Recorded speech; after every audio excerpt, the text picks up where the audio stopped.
Question 1. How do you properly check the slack adjusters during a walk-around inspection? Option A. Keep parking brakes on and visually inspect the angle. Option B. Park on level ground, chalk wheels, release parking brakes, and pull hard on the adjusters. Option C. Start the engine and pump the brakes.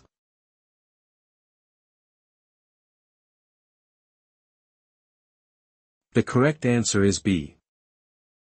Park on level ground, chalk wheels, release parking brakes, and pull hard on the adjusters. Getting under the rig safely to check slack adjusters requires you to park on level ground, chalk the wheels, release the parking brakes, and pull hard on them with gloves. Question 2. Pay close attention to the options, it's a trap. Where are the yellow ABS malfunction lamps located on trailers? Option A. On the left side, either on the front or rear corner. Option B. On the right side, near the tandem axles. Option C. On the instrument panel of the tractor.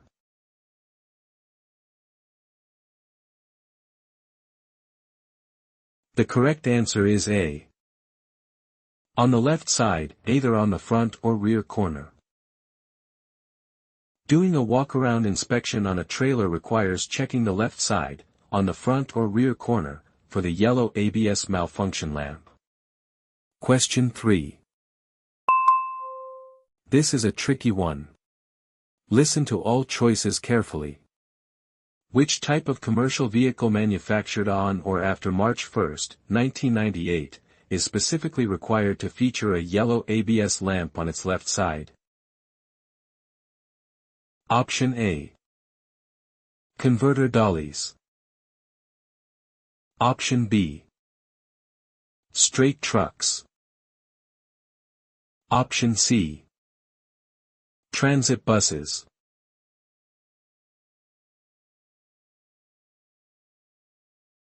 The correct answer is A.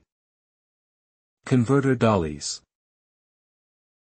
Inspecting a set of double trailers requires checking the converter dolly, which must have a yellow ABS malfunction lamp on its left side if built after March 1, 1998. Question 4. Warning. This question is harder than it sounds. If only the tractor has ABS and the trailer begins to swing out during braking, what should you do? Option A. Apply the brakes harder. Option B. Let up on the brakes if you can safely do so. Option C. Steer sharply in the opposite direction.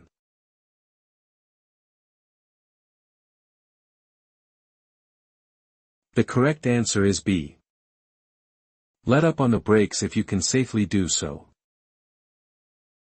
Monitoring your mirrors during a hard stop is vital because if the non-ABS trailer starts swinging out, you must let up on the brakes to regain control.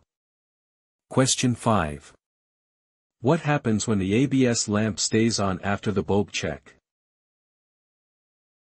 Option A. You may have lost ABS control at one or more wheels. Option B. The ABS is actively functioning. Option C. The brake shoes are out of adjustment.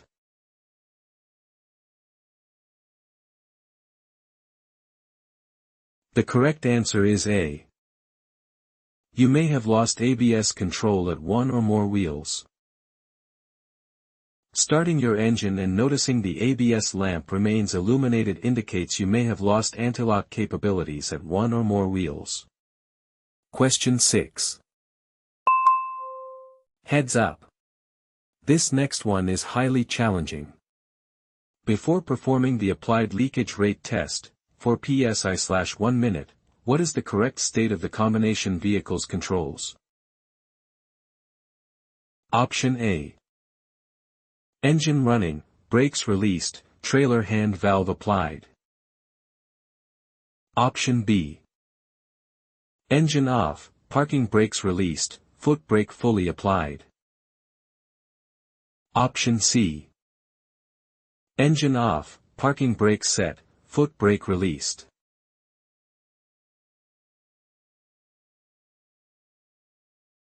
The correct answer is B. Engine off, parking brakes released, foot brake fully applied. Checking a tractor-trailer for air leaks requires you to shut off the engine, release the parking brakes, and hold the foot brake fully applied for 1 minute. Question 7.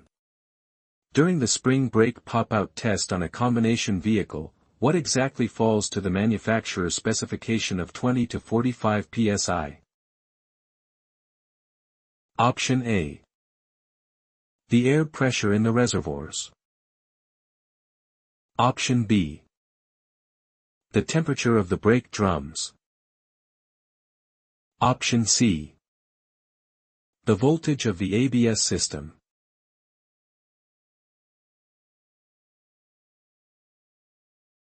The correct answer is A. The air pressure in the reservoirs. Fanning the foot pedal depletes the stored air, and when the air pressure falls to 20 to 45 psi, the tractor protection and parking valves should close. Question 8. Listen closely. This is a tough one. Why do brakes on a heavy vehicle tend to get out of adjustment so quickly? Option A. Because of continuous ABS pulsing. Option B. Because the air compressor vibrates the slack adjusters. Option C. Especially when they are hot.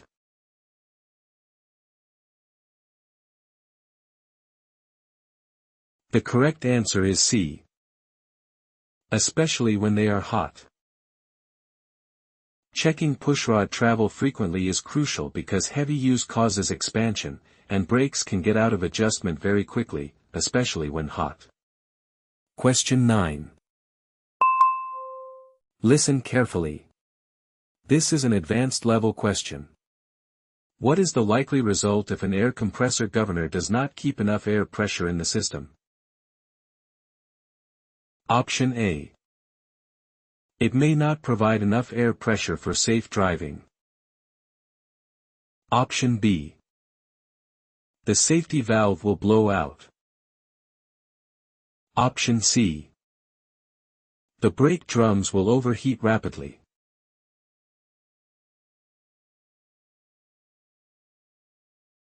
The correct answer is A. It may not provide enough air pressure for safe driving. Identifying a faulty governor during the cut-in/cut-out test means it must be fixed, as it may not maintain enough air pressure for safe driving. Question 10. Focus up. This is a complex scenario. What is the primary purpose of the electric switch that is operated by air pressure? Option A. To activate the ABS. Option B. To switch on the air compressor. Option C. To turn on the brake lights when you put on the air brakes.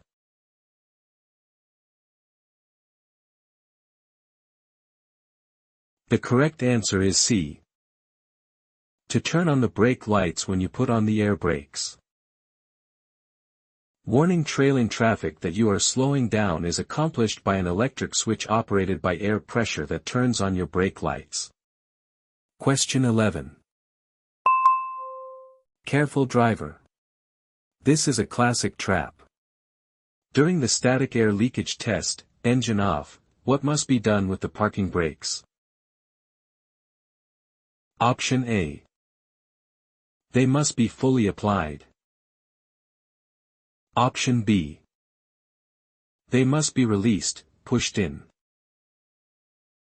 Option C. They must be set to the modulating position.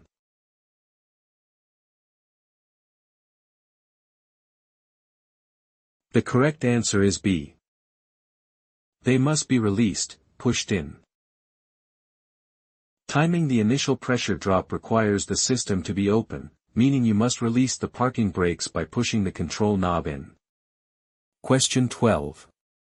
Why are air storage tanks designed to hold a large volume of compressed air? Option A. To provide extra weight for the steer axle. Option B. To allow the brakes to be used several times even if the compressor stops. Option C. To keep the brake drums cool during long descents.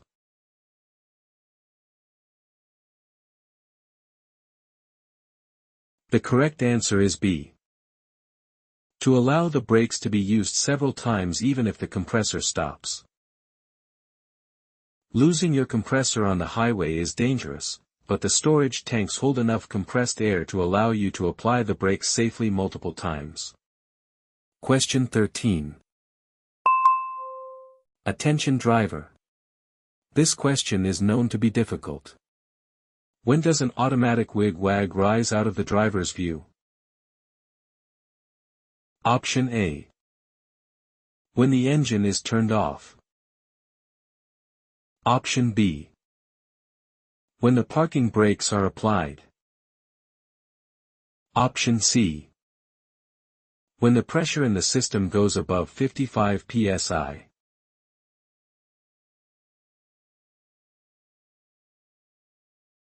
The correct answer is C. When the pressure in the system goes above 55 psi.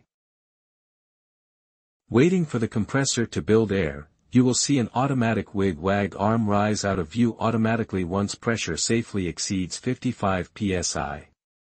Question 14. Listen carefully. The wrong answer looks very right. What component drops a mechanical arm into your view when the system pressure falls below 55 psi? Option A. Slack adjuster. Option B. Wig-wag. Option C. Tractor protection valve.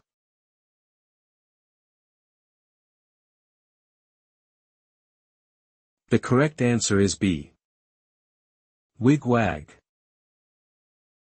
Driving an older commercial vehicle, you might encounter a wig-wag device that visually alerts you by dropping an arm when pressure drops below 55 psi.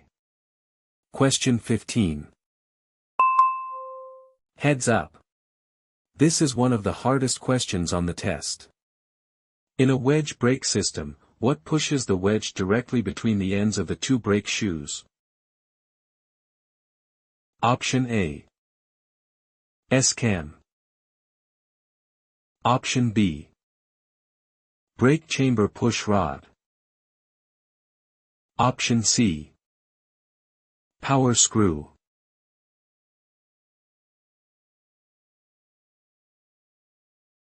The correct answer is B. Brake chamber push rod. Inspecting a wedge brake reveals that the brake chamber push rod shoves the wedge directly between the shoes to force them against the drum. Question 16. Careful now. This one is meant to trip you up. During the proper braking technique on a downgrade, what should you do after applying the brakes to reach 5 miles per hour below your safe speed? Option A. Hold the pedal at that pressure. Option B. Downshift immediately. Option C. Release the brakes.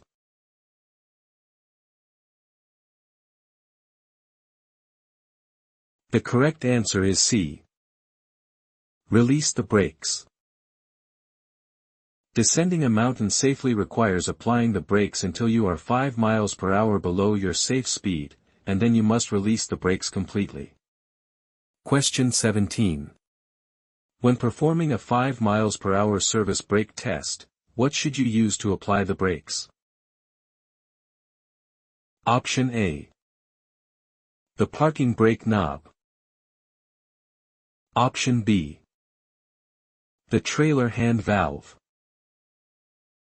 Option C. The brake pedal.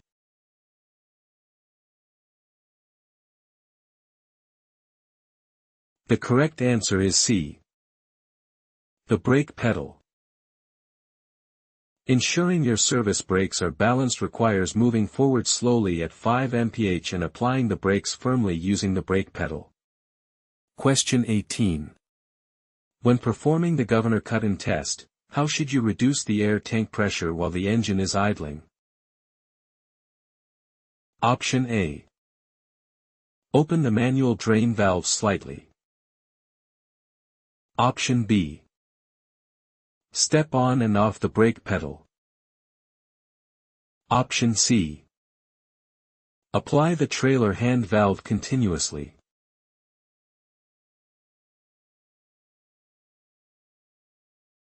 The correct answer is B.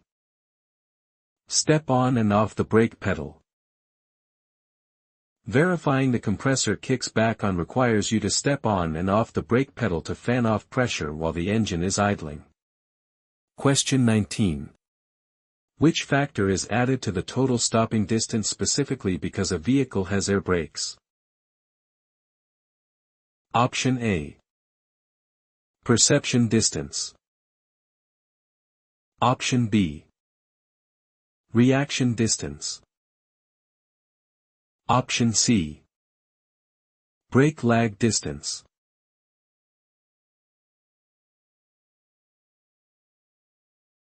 The correct answer is C. Brake lag distance. Unlike instantaneous hydraulic brakes, pneumatic systems introduce an added delay called brake lag, accounting for the time air takes to travel through the lines. Question 20.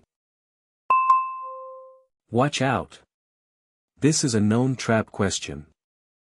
When utilizing the stab braking method, why might the vehicle fail to straighten out if you reapply the brakes too soon? Option A. Because the ABS module has not reset. Option B. Because it can take up to 1 second for the wheels to start rolling. Option C. Because the brake drums have overheated.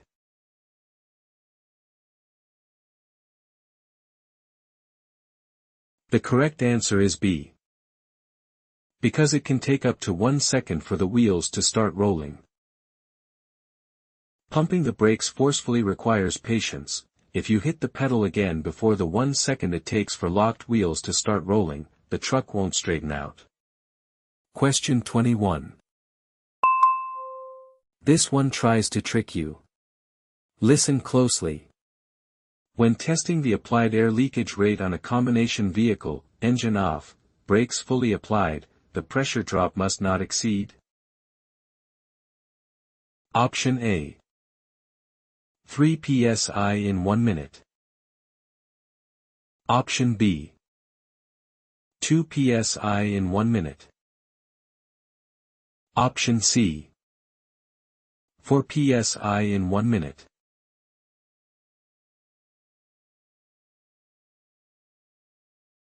The correct answer is C. 4 psi in 1 minute. Holding the foot pedal down firmly in a tractor-trailer rig requires checking the gauge to ensure the pressure does not drop more than 4 pounds in 1 minute. Question 22. Keep your focus strong for this tough question. How is a wedge brake system different from an S-cam in its actuation? Option A. It uses hydraulic fluid instead of air. Option B. A push rod pushes a wedge directly between the ends of 2 brake shoes. Option C. It pulls the shoes together rather than pushing them apart.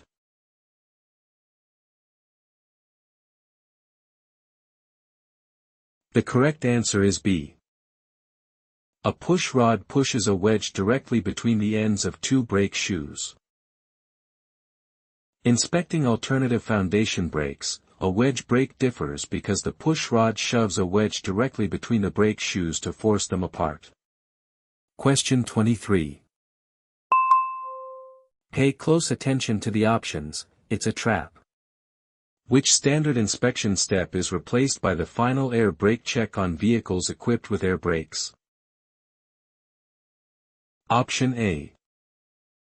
The hydraulic brake check in Step 7. Option B.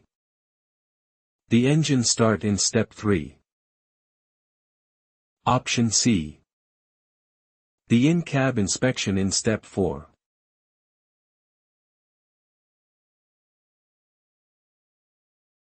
The correct answer is A. The hydraulic brake check in Step 7. Completing your pre-trip routine on an air-braked vehicle means you must perform the specific air brake checks instead of the hydraulic brake check shown in Section 2. Question 24. Listen closely. This is a tough one. How do automatic front wheel limiting valves work? Option A. They require the driver to switch them to normal. Option B. They cut front brake pressure completely during hard braking. Option C. They reduce air to the front brakes except when brakes are put on very hard.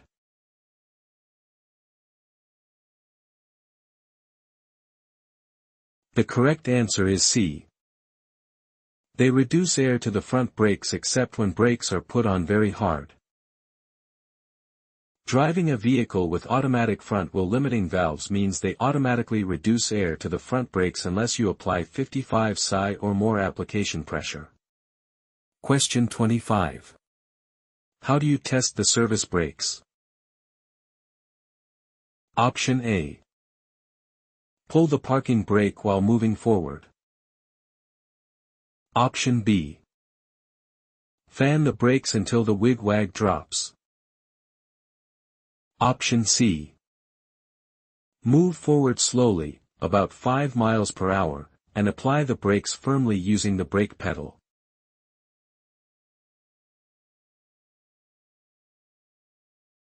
The correct answer is C. Move forward slowly, about 5 miles per hour, and apply the brakes firmly using the brake pedal. Checking for a vehicle pull or delayed stopping requires moving forward at about 5 mph and firmly stepping on the brake pedal. That's the end of this practice test. Did you answer at least 80% of the questions correctly to pass? Let's move on to the next one. Question 26. Watch out for the tricky wording, it's a trap. Instead of a yellow diamond-shaped knob, what might control the parking brakes on older vehicles? Option A. A red square button. Option B. A lever or a round blue knob. Option C. A toggle switch on the steering column.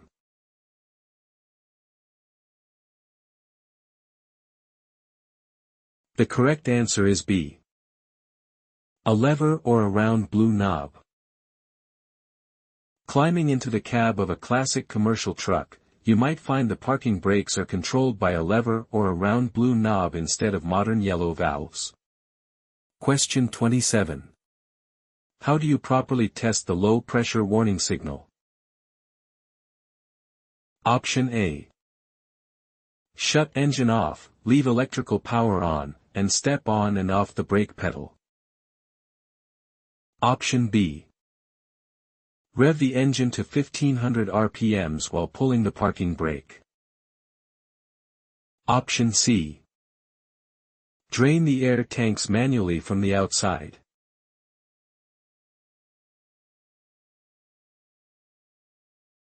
The correct answer is A. Shut engine off, leave electrical power on, and step on and off the brake pedal. Confirming the dash buzzer works requires you to shut the engine off, keep the electrical power on, and fan the brake pedal to reduce tank pressure. Question 28. What is the most common type of foundation brake used at each wheel? Option A. Wedge brake. Option B. Disc brake. Option C. S-cam drum brake.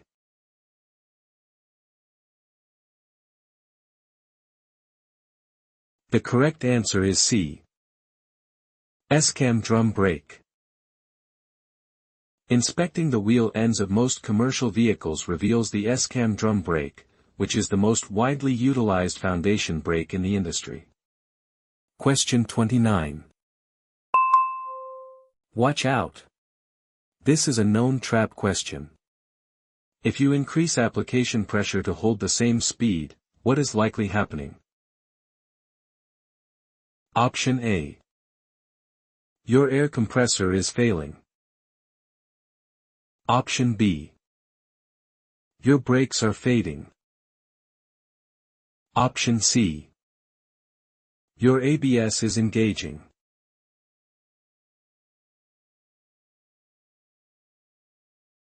The correct answer is B. Your brakes are fading. Noticing that you must push the pedal harder just to maintain your downhill speed is a clear sign that your brakes are fading.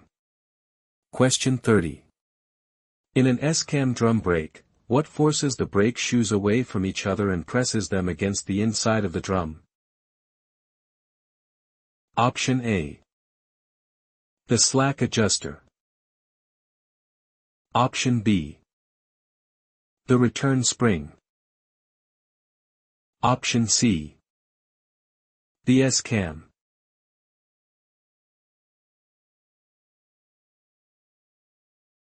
The correct answer is C. The S-cam. Twisting the brake camshaft turns the S-cam, which directly forces the brake shoes apart and into the brake drum to slow the vehicle. Question 31. Be careful. The choices here are very misleading. If your ABS malfunctions while driving, what happens to your braking capability?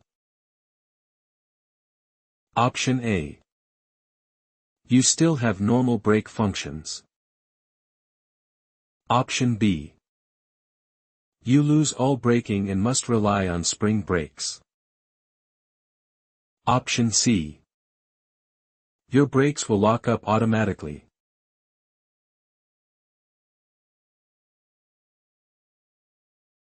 The correct answer is A.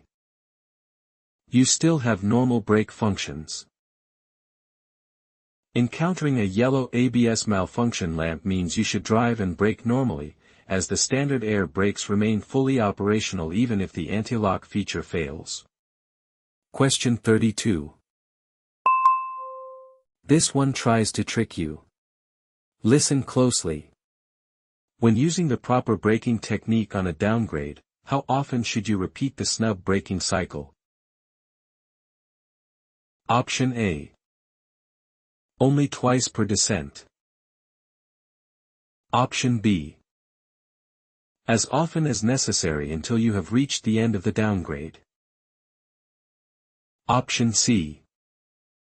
Every 10 seconds.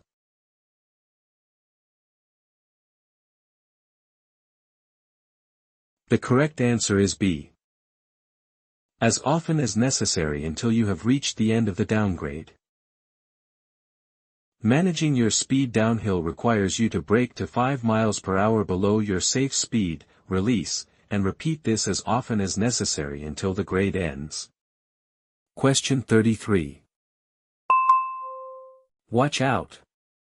This is a known trap question.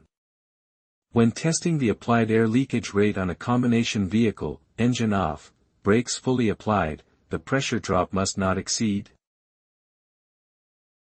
Option A. 3 psi in 1 minute. Option B. 2 psi in 1 minute. Option C. 4 psi in 1 minute.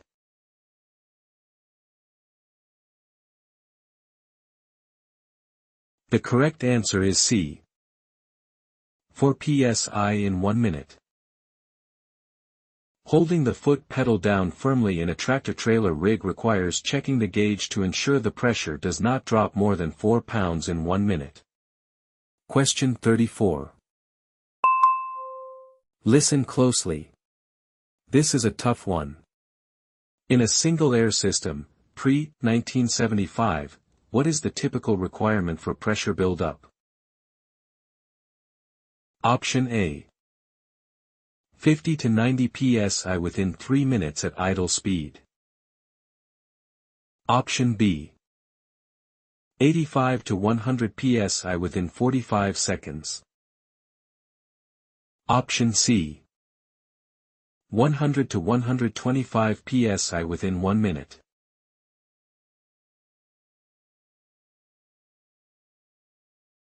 The correct answer is A.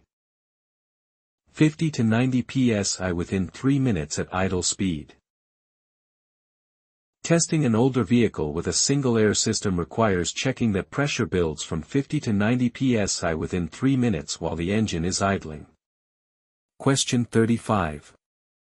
During which step of the 7-step inspection procedure must you check the condition and tightness of the air compressor drive belt? Option A. Step 5 walk-around inspection. Option B. Step 7 final air brake check. Option C. Step 2 engine compartment checks.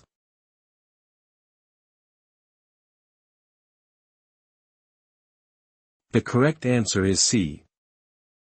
Step 2 engine compartment checks. Opening the hood prior to a trip requires you to inspect the air compressor drive belt during step 2 of the inspection process. Question 36. When manually inspecting slack adjusters on S-cam brakes, they probably need adjustment if they move more than. Option A. About 1 inch. Option B. About half an inch. Option C. About 2 inches.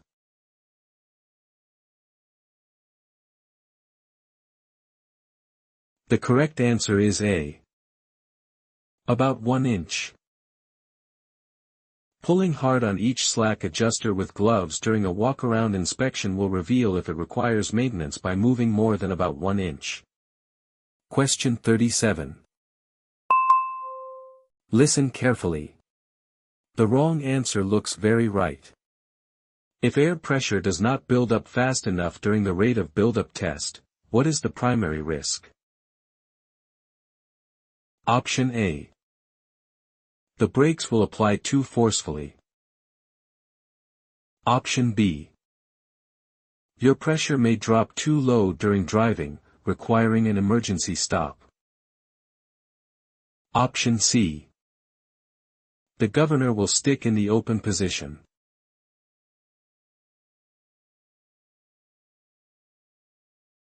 The correct answer is B. Your pressure may drop too low during driving, requiring an emergency stop.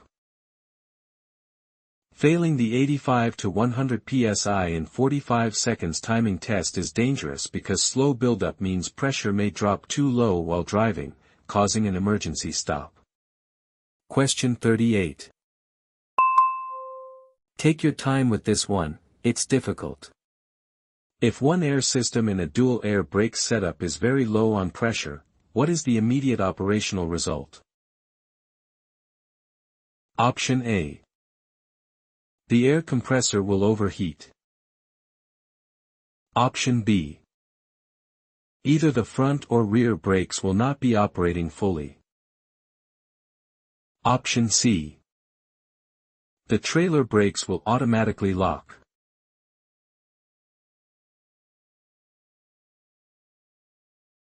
The correct answer is B. Either the front or rear brakes will not be operating fully.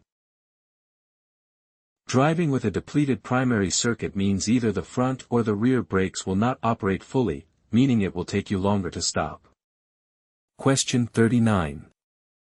What should you do if the low air pressure warning comes on while you are driving? Option A. Accelerate to build up compressor speed. Option B. Stop and safely park your vehicle as soon as possible. Option C. Shift into neutral and coast.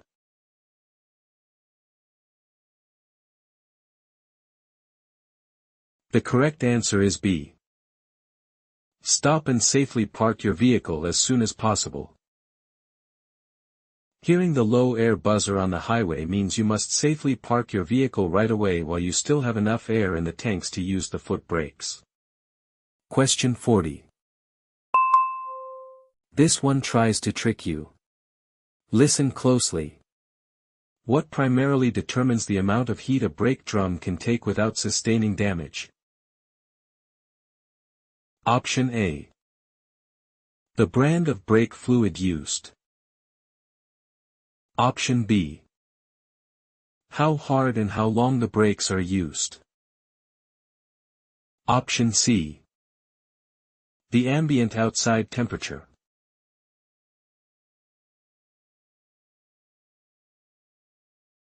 The correct answer is B.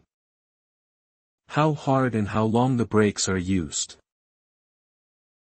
Descending a mountain pass tests your equipment, as the heat a drum can take without damage depends entirely on how hard and how long the brakes are used. Question 41. Be careful. The choices here are very misleading. In stab braking, when should you reapply the brakes after the wheels lock up? Option A. Immediately after releasing them. Option B. As soon as the wheels start rolling again. Option C. Wait exactly 3 seconds.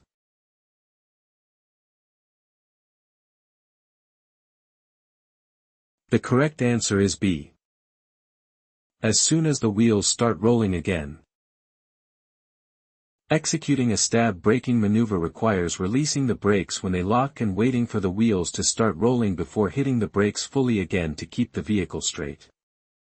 Question 42. Why is a failed low air pressure warning signal particularly dangerous in a single-circuit air system? Option A. It causes sudden emergency braking. Option B. It prevents the engine from starting. Option C. It automatically dumps all trailer air.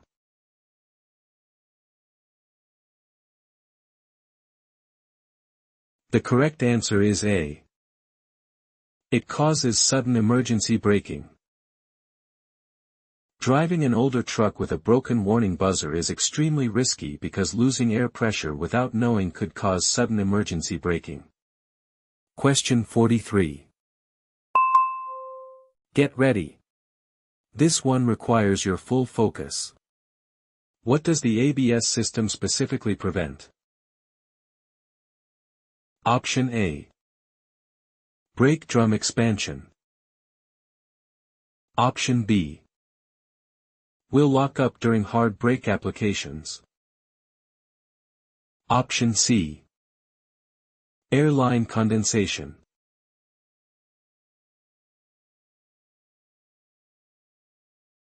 The correct answer is B. Will lock up during hard brake applications. Executing a panic stop on wet pavement is safer with ABS because the computerized system keeps your wheels from locking up. Question 44. What shape is the standard parking brake control knob found on the dash of newer commercial vehicles? Option A. A yellow, diamond-shaped knob.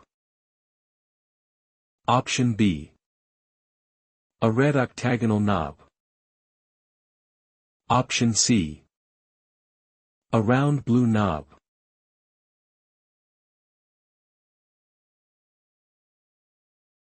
The correct answer is A. A yellow, diamond-shaped knob. Setting the brakes at a loading dock requires you to pull out the standard yellow, diamond-shaped push-pull control knob. Question 45. This question has a catch. Think twice. To check the rate of air pressure buildup in a pre-1975 single air system, what should the engine speed be set to? Option A. An idle speed of 600 to 900 rpms. Option B. A fast idle of 1500 rpms. Option C. Maximum governed rpms.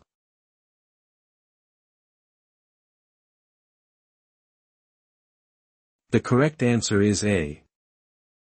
An idle speed of 600 to 900 rpms.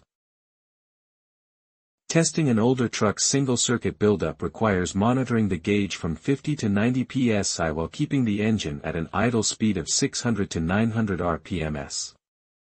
Question 46.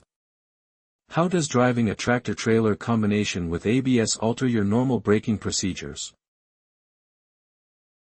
Option A. You must pump the brakes rapidly. Option B. You should brake exactly as you always have. Option C. You must apply full pressure immediately in all stops.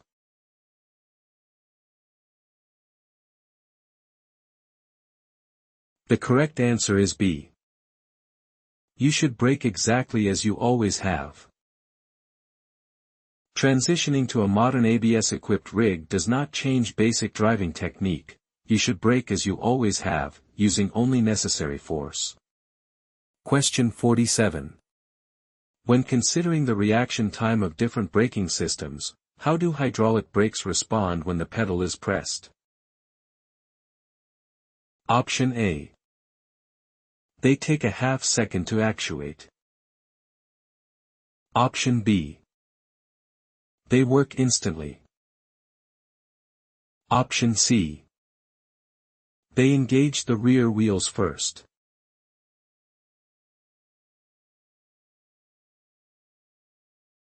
The correct answer is B. They work instantly. Comparing cars to commercial trucks, hydraulic systems used on lighter vehicles work instantly the moment the brake pedal is pushed. Question 48. Take your time with this one, it's difficult. Why is a heavily loaded vehicle at risk of taking a long distance to stop if the spring brakes come on automatically? Option A. Spring brakes do not work on all axles. Option B. The extra weight overheats the springs. Option C. The slack adjusters automatically loosen under heavy loads.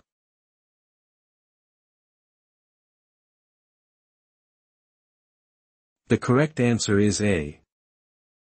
Spring brakes do not work on all axles. Losing all air on a steep grade while fully loaded is critical because spring brakes only apply to specific axles, meaning it takes a heavily loaded vehicle a long distance to stop. Question 49. Don't fall for the obvious answer here. When using proper braking technique on a steep downgrade, you should apply brakes to reduce your speed to how many mph below your safe speed? Option A. 5 miles per hour. Option B. 10 miles per hour. Option C. 15 miles per hour.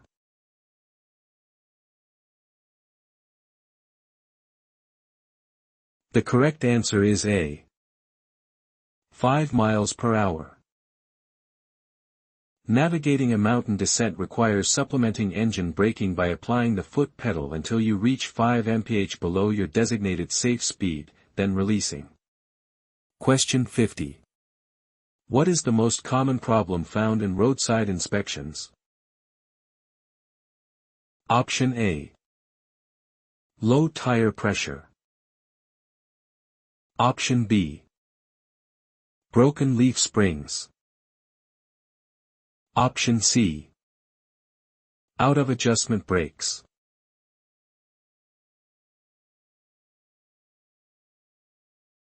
The correct answer is C. Out of adjustment brakes. Passing a commercial vehicle roadside check is much more likely if you ensure your slack adjusters are properly adjusted, as out of adjustment brakes are the most common issue. Thanks for watching. Good luck on your CDL exam.